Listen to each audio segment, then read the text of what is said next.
The CIA is home to many secrets, but there is one in particular that is hidden in plain sight on the grounds of its headquarters.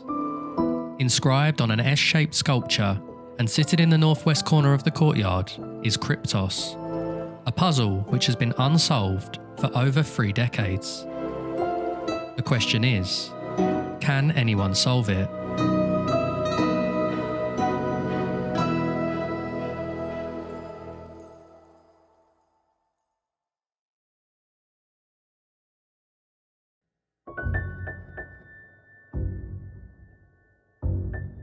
Designed by American artist Jim Sanborn in 1990, Kryptos, the Greek word for hidden, is made up of several sections, but mainly comprises of 4 large copper plates containing 4 individually encrypted messages, sat by a petrified tree and a circular pool. The characters on the 4 plates contain the 26 letters of the English alphabet, forming a total of 1,732 letters and 4 question marks. Other pieces include several sheets of copper embossed with Morse code and sandwiched between granite slabs, a landscaped area of stone slabs by a duck pond, and an engraved compass with its needle pointing at a lodestone. Sanborn worked with a former CIA employee to create the cryptographic systems used on the installation, and explained that the 12-foot sculpture actually contains an overarching puzzle that can only be solved after the 4 passages have been decoded. These 4 encrypted coded messages are laid out on the left-hand side of the sculpture, whilst the key for deciphering the code is on the right-hand side. So far, 3 of the 4 messages have been cracked, initially by CIA analyst David Stein in 1998, using nothing more than pencil and paper to figure it out. The 4th, however, remains unsolved to this day.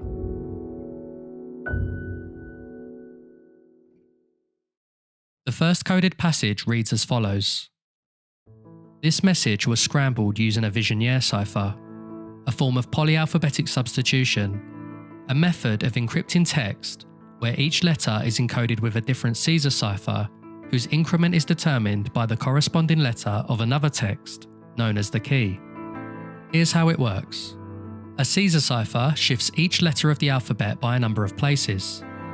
For example, in a shift of 3, A would become D, B would become E, and so on. That's straightforward enough, but a Vigenère cipher uses several Caesar ciphers in sequence with different shift values, making it much more difficult to decrypt unless you have a key to reference back to. A Vigenère square can be used to create and decipher these messages. It's a table of alphabets, written out 26 times across different rows, with each alphabet shifted along by 1. If you take a keyword, for example, we'll use Kryptos, and extend it to the length of the message that you want to create, then you'll have your key to the cipher. Simply all you have to do now is take your message and apply it to the square, finding each letter on the first row and applying the encryption using the letter at the corresponding column in relation to the key. For example, S is the first letter of our message, and K is the first letter in our key. So, by using the square, we can see that our first letter of our encrypted message is C. Continue for the rest of the message, and you get the following ciphertext. If you look at the letters on the right-sided plates of the sculpture, you can see what looks like a modified Vigenère square with the word Kryptos added to the end of the alphabet. Stein was able to work out that the key word was Palimpsest, which means something altered yet bearing traces of its original form, perhaps a nod to the altered version of the Vigenère square itself. Using this keyword and writing it out vertically on the square, you then have to find each time that letter first appears on its corresponding row and adjust it to the start. It's at this point one can finally decipher the hidden message. Between subtle shading and the absence of light lies the nuance of occlusion. The word occlusion here is an intentional misspelling of the word illusion, according to Sanborn, but he has never revealed exactly why. This isn't the first time he does this, as you will see in later passages. Continuing the message past that point using Palimpsest as the cipher key yields no results. So part 2 of the puzzle required something different. Fortunately, the second message also uses polyalphabetic substitution in the form of a Vigenère cipher, but this time using the keyword Abscissa.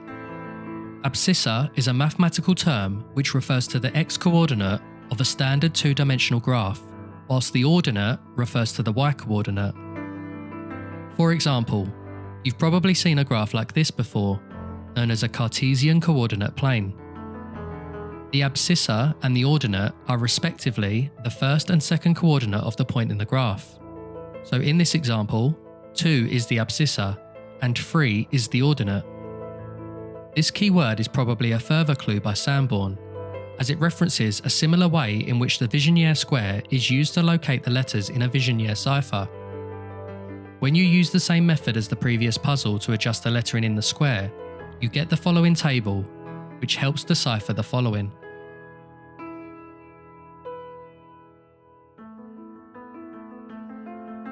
It was totally invisible. How's that possible?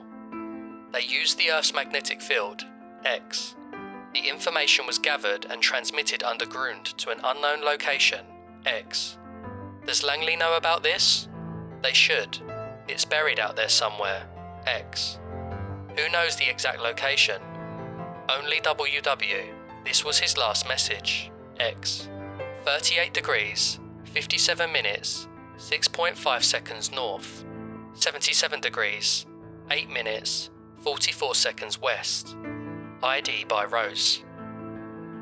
There is a lot to unpack in this message, but firstly, it's important to note that Sanborn admitted in 2006 that he had actually made a mistake in this message, and it's not what you may be thinking. Rather than the word underground being mistaken for underground, it's the last word, if you can call it that, at the end of the passage which contains the error. It turns out that Sanborn had accidentally omitted a letter S in the sculpture, which interfered with the code, confirming that the message should instead read X layer 2. Underground, much like occlusion in the previous passage, was intentionally misspelt by Sanborn, for reasons unknown. The message seems to suggest that information is buried underground in an unknown location about something invisible, and that only WW knows where it is, with it being the latter's last message.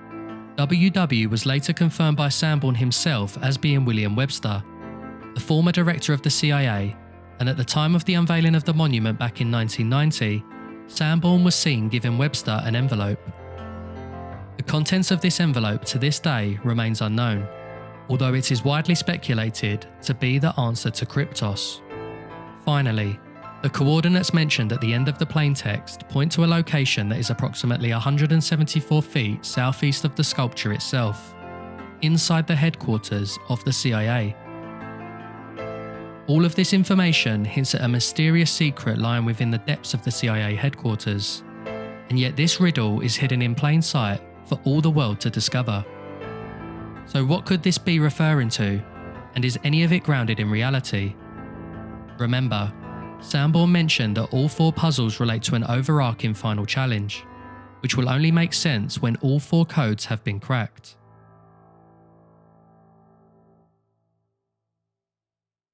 The third message now deviates from using the Vigenère cipher and instead needs to be decrypted via transposition, also known as a permutation cipher. Transposition is a method of encryption which scrambles the positions of characters without changing the characters themselves, but still requires a key to understand the order in which the letters have been rearranged. For example, this string of text has been scrambled using transposition, and whilst you could potentially figure this out over a vast period of trial and error, using a key will help you discover the sentence's true form.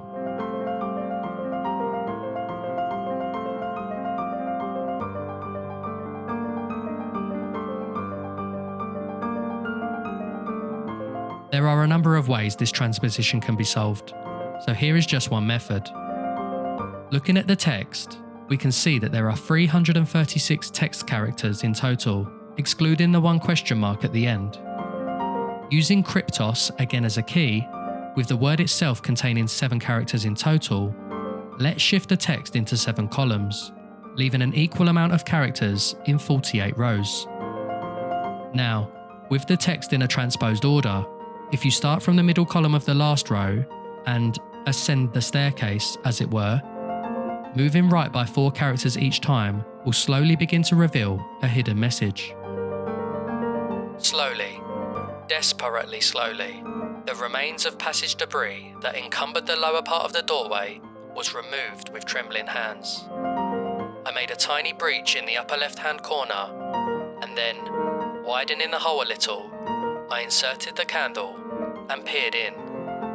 The hot air escaping from the chamber caused the flame to flicker, but presently, details of the room within emerged from the mist. X. Can you see anything? Q. Without context, this message is extremely mysterious, but it's actually a paraphrased quotation from Howard Carter's account of the opening of the tomb of Tutankhamun on November the 26th, 1922. The question at the end, minus the Q, is asked by Lord Carnarvon in the book, to which Carter famously replies, "Wonderful things."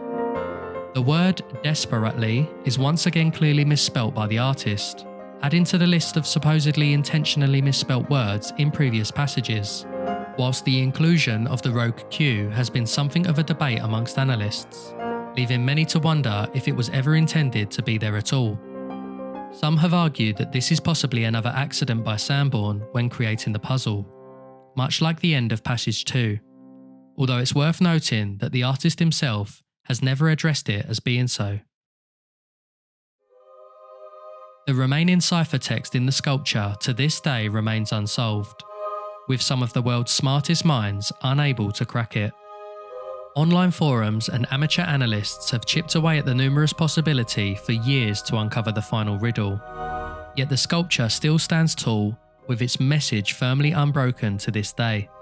The fact that nobody has managed to come close to finding a solution has led people to wonder how Sanborn, a man with no previous history in cryptology, has managed to fool the world with his first ever attempt. Many have speculated that, since previous errors have been found in the solved puzzles, whether or not Sanborn's enigma can be deciphered at all, since it could be that a critical error in the code has left it virtually impossible to recover. However, when commenting in 2006 about his error in passage 2 of Kryptos, Sanborn stated that the answers to the first 3 passages contain clues to the 4th, and both he and the analyst who helped him have repeatedly said that the entire puzzle is still solvable. 4 years later, in November 2010, Sanborn released a clue to the public, stating that the 64th to 69th letters in passage 4 become Berlin once deciphered, and another 4 years after that, in 2014, Sanborn revealed that the 70th to 74th letters in passage 4 become clock. An interesting observation with this is that the 74th letter in both the plain text and ciphertext is the same, meaning it's possible for a character in the 4th passage to encrypt to itself. This means it does not have the weakness that was known to be inherent in the German Enigma machine during World War II, where a character could never be encrypted as itself. Further clues from Sanborn include, you'd better delve into that particular clock, but that there are several really interesting clocks in Berlin. He could perhaps be referring to the obvious, the Berlin clock, or maybe even the Alexanderplatz world clock, or the clock of flowing time, all of which are also located in the German capital. The Berlin clock in particular is interesting, as it was the first public clock in the world that tells the time by means of coloured lights, and there's just something about its appearance that suggests it could be used to create a puzzle in Kryptos. In an article published by the New York Times in 2020, Sanborn gave another clue, stating that letters 22 to 34 translate to east-northeast. And yet despite all these clues, still nobody has managed to publicly figure it out. You may be wondering, what about the features surrounding the sculpture? The sheets of copper with Morse code, the landscaped area of granite slabs by a duck pond, and the engraved compass. Well, Sanborn has been quoted as saying, "If one invested a lot of time in the environment around Kryptos, that would be kind of silly." The Morse code around the site reads, SOS, lucid memory, T is your position, shadow forces, virtually invisible, digital interpretatu, and RQ. Yeah, your guess is as good as mine. Some of the code is cut off as it goes under the granite slabs, meaning T is your position could be what is your position, and digital interpretatu is likely digital interpretation, with an interesting misspelling again. Another interesting point to note is that Sanborn has created other cryptic artwork since, including Antipodes, which is almost identical to Kryptos, and even contains part of the text from the original. Split into two scrolls, one side contains the English text from Kryptos, whilst the other contains Cyrillic text from another Sanborn art piece called the Cyrillic Projector. Whether or not this sculpture can help decipher Kryptos still remains unknown. So, what if nobody ever does solve Kryptos? There's every chance that the message will continue to remain a mystery up until Jim Sanborn's death, which is why he has chosen to keep the answer in an envelope, locked away in a safe deposit box. Upon his eventual death, if the enigma still hasn't been solved, Sanborn has stated that the envelope will be passed on to someone else, and it will be up to them to decide whether to reveal the answer or not. So, once more, here's the last unsolved segment of Kryptos, with all of Sanborn's clues revealed. Can you figure out what this code is meant to say? Let me know what you think in the comment section below. And remember, the Berlin clock itself may be key to figuring it out. So, if there are any German spectators watching, why not go and have a look and see what you can find out? Other than the time, of course.